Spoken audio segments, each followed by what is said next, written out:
현수막으로 보는 재개발 재건축에 대한 절차를 간략하게 말씀드리고, 재개발할 때 정말 실무적으로 알아야 될 에서 제가 말씀드리도록 할게요. 첫 번째요.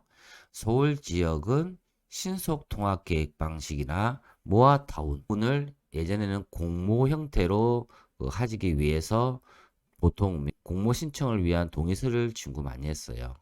보통 30%를 받아야 되니까요. 신속 통합 계획 방식과 모아타운도 시요청에 의한 신청이 가능하다 보니까 지역에서는 동의서를 진구한 데가 간혹 보입니다. 동의서 진구하는 곳은 대다수가 어떻게 하냐? 부동산 사무실을 중심으로 하는 곳도 있고요. 빈 사무실을 가지고 무슨 준비위원회 또는 같이 무슨 추진위원회 이런 식으로 해서 법적인 기구가 아니고 임시기구로서의 현수막을 붙이거나 간판을 붙여서 준비하는 곳들이 있습니다. 그럼 여러분들 이런 간판과 현수막을 보면 여기는 재개발하는 곳이구나 라고 생각하시면 안 되고요. 재개발을 준비하는 곳이구나 라고 생각을 하셔야 됩니다. 그래서 보통 동의서 진구를 하기 위해서는 새로 만들어지는 신축 설계, 계략적인 분담금까지도 요즘은 다 산출을 하고 있거든요. 보통 사업 설명회를 많이 열어요.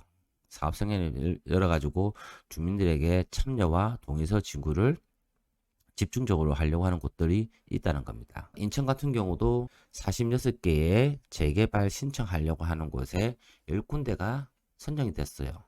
그럼 36곳은 말 그대로 인천시장이 믿겠죠. 그래서 올해 하반기에 나머지 구역들을 진행해 줄 겁니다. 여기에 보시게 되면 무슨 준비위원회, 가칭추진위원회, 사업 설명회, 그 동의서 받습니다라는 사업을 준비하는 과정인 거고요. 인천 같은 경우도 제가 아까 말씀드린 것처럼 극초기 재개발 구역들이 요즘 공사비도 상승되고 하니까 극초기 재개발로 인해서 가격을 상승시키는 게 아니고 가격을 회복되는 시기라고 보시면 돼요.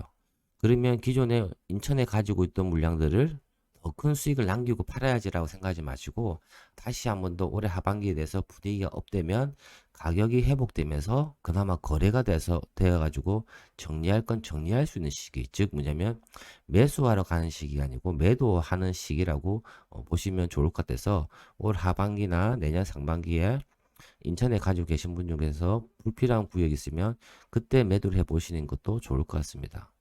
부산 같은 경우는 사전 타당성 검토라고 해서 이렇게 공모 형태가 아닌 주민들에게 동의서를 주고받아 가지고 사타 신청을 해서 사타 통과가 되고 난 뒤에 그 이후에 정비구역 지정하는 곳들이 있어요.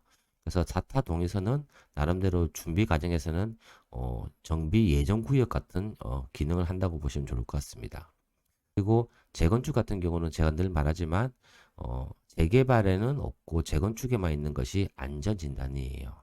그래서 안전진단은 총 세 가지가 있어요. 첫 번째가 예비 안전진단. 그건 전체 주민들의 10%의 동의서만 받아서 필요한 서류만 넣어가지고 노후 불량도가 된다고 하는 증빙만 하게 되면 예비 안전진단은 통과됩니다. 정밀 안전진단은 어떨까요? 정밀 안전진단을 신청하기 위해서는 자금이 필요하겠죠. 서울시 같은 경우는 그 자금을 지원해주겠다 또는 대여해주겠다라고 하는데 나머지 재건축하는 곳에서는 정밀 안전진단 비용을 정비기금이라든지 시 예산으로 받기가 쉽지 않으니까 주민들이 십시일반 모을 경우도 많아요. 그리고 십시일반 모으다 보면 또 어떻게 합니까? 업체들이 뒤에서 서포트 해주는 경우도 있는데 안전진단에서 예비 안전진단 통과됐다고 해서 여러분 너무 좋아라 하시는 것보다 정말 어려운 거는 정밀 안전진단 자금을 모으는 것과 정밀 안전진단 신청해서 통과하는 게 좀 제일 중요하다 보시면 될 거예요. 근데 요즘 정부 정책이 안전진단에 대해서는 좀 부드럽고 완화를 해서 다 통과를 시켜주려고 하고 있죠.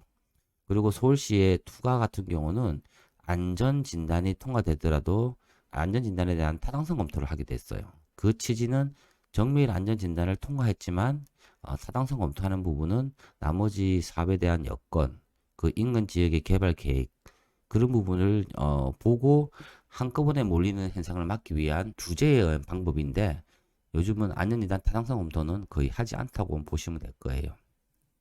그래서 이런 기초적인 부분이 끝나고 나면 정말 사업을 진행하는 부분은 언제냐? 정비구역 지정 및 정비계획 수립 신청입니다.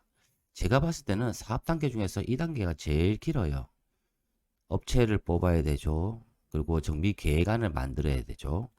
그리고 구청과 시청, 유관기관 한 서너 몇 군데를 협의를 돌리는데 협의를 1차만 돌리는 게 아니고 보안이 나와서 2차까지 돌리다 보면 상당 시간이 걸린다 보시면 좋아요. 자, 그래서 나름대로 의견이 정리가 되고 각 부서별 협의에 의해서 큰 문제가 안 된다고 판단되면은 어떻게 들어갑니까? 공람이라는 거 들어가는 거죠. 그래서 공람 공고가 들어간다는 말은 그나마 부서별 협의가 정리가 되고 거의 마무리 지었다라는 거죠. 그래서 공람이 끝나고 나면 어떻게 됩니까? 구의회 의견 청취를 들어가지고 형식적인 뭐 말을 듣는 거고요.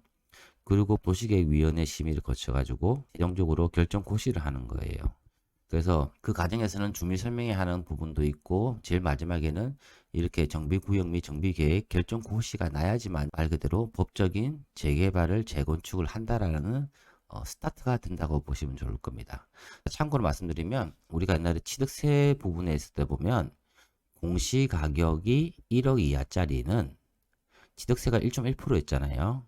그런데 공시가격이 1억 이하짜리라도 정비구역 및 정비계획이 결정고시나고 취득세가 1.1%가 아니고 중과가 되는 사항이 발생했죠.